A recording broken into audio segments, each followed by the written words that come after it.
నమస్తే, welcome to Sakshi family. నేను మీ కృష్ణబాల. మార్చిలోనే ఎండలు మండుతుండడంతో బయట అడుగు పెట్టడమే కష్టంగా మారుతుంది. ఇంటి లోపల కూడా ఉక్కపోత భరించలేకపోతున్నాం. ఫ్యాన్ నడుస్తూనే ఉంటుంది, కూలర్ కూడా నడుస్తూనే ఉంటుంది, కానీ ఆ హాయినిచ్చే చల్లదనం మాత్రం లభించదు. మరి ఏప్రిల్ మేలలో ఎలా ఉంటుందో ఊహించడానికే భయంగా ఉంది. ఈ పరిస్థితుల్లో ఏసీని నిరంతరం నడపడం కూడా ఆర్థికంగా భారంగా మారుతుంది. ఇలాంటి సమయంలో సులభమైన చవకైన మార్గం ఏదైనా అందుబాటులో ఉంది అంటే అది మొక్కలే. ముఖ్యంగా కొన్ని రకాలైన ప్రత్యేకమైన మొక్కల్ని నాటడం చాలా పచ్చదనం పెరగడమే కాకుండా ఇంటి వాతావరణం చల్లగా తాజాగా అనిపిస్తుంది. అంతేకాదు, ఈ మొక్కలు గాలిని శుద్ధి చేసి మితమైన తేమను మెయింటైన్ చేస్తాయి. దీనివల్ల వేడి ప్రభావం తక్కువగా అనిపిస్తుంది. వాటిల్లో అరేకా పామ్ ఒకటి. దీనిని సహజమైన హ్యూమిడిఫైయర్ అని పిలుస్తారు. ఇది గాలిలో తేమను రిలీజ్ చేయడం ద్వారా పొడి గాలిని చల్లబరుస్తుంది.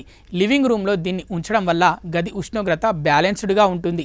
అలాగే అలోవెరా, కలబంద కేవలం చర్మ సౌందర్యానికే కాదు, ఇంటిని చల్లబరచడానికి కూడా ఉపయోగపడుతుంది. ఇది గాలిలోని వేడిని గ్రహించి ఆక్సిజన్ స్థాయిని పెంచుతుంది. తక్కువ నీటితో, తక్కువ సంరక్షణతో ఇది సులభంగా పెరుగుతుంది. ఇక స్నేక్ ప్లాంట్ గురించి ప్రత్యేకంగా చెప్పాల్సిన పని లేదు. ఈ మొక్క ప్రత్యేకత ఏంటంటే ఇది రాత్రి సమయంలో కూడా ఆక్సిజన్ను రిలీజ్ చేస్తుంది. ఇది గాలిలోని నైట్రోజన్ ఆక్సైడ్ వంటి విషపూరిత వాయువుల్ని పీల్చుకొని గాలిని స్వచ్ఛంగా చల్లగా ఉంచుతుంది. బెడ్రూమ్లో ఉంచడానికి ఇది బెస్ట్ ప్లాంట్. అలాగే తులసి కూడా. తులసి మొక్క ప్రతి ఇంట్లో సులభంగా లభిస్తుంది, కానీ దీని ప్రయోజనాలు నిజంగా అద్భుతమైనవి. దాదాపు ప్రతి భారతీయ ఇంట్లో ఉండే తులసి మొక్క గాలిని శుద్ధి చేయడంలో మేటి. ఇది గాలిలోని ఓజోన్ స్థాయిని పెంచి చుట్టుపక్కల వాతావరణాన్ని తాజాగా ఉంచుతుంది. దీని సువాసన మనసుని ప్రశాంతపరిచి ఇంట్లో ప్రశాంతమైన వాతావరణాన్ని సృష్టిస్తుంది. అలాగే స్పైడర్ ప్లాంట్. ఈ మొక్క కూడా ఇంటికి ఆకర్షణీయమైన రూపాన్ని తెస్తుంది. ఈ మొక్కను ఇండోర్లో పెంచుకోవచ్చు. ఈ మొక్క ఇంట్లో ఉంచడం వల్ల గాలిలోని మలినాలు తొలగిపోతాయి. దీంతో గాలి స్వచ్ఛత పెరుగుతుంది. వీటి సంరక్షణ కూడా చాలా ఈజీ. ఇంట్లో సులభంగా పెంచుకోవచ్చు. వీటికి కూడా చాలా తక్కువ నీరు అవసరం. చిన్న చిన్న కుండీల్లో కూడా పెంచుకోవచ్చు. ఈ మొక్కల వల్ల ఇంటి వాతావరణం చల్లగా మారుతుంది, ఎండల నుంచి ఉపశమనాన్ని అందిస్తుంది. చివరగా ఫెర్న్ ప్లాంట్.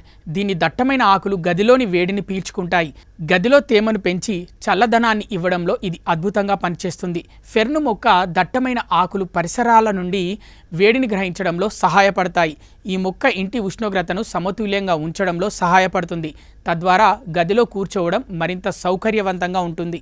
సాక్షి టీవీ ప్రసారాలను నిలిపివేయటం చట్టరీత్యా నేరం. సాక్షి టీవీ ప్రసారాల కోసం మీ స్థానిక కేబుల్ ఆపరేటర్ను వెంటనే సంప్రదించండి. DTHలో, ఇంటర్నెట్లో కూడా సాక్షి టీవీ ప్రసారాలను వీక్షించవచ్చు.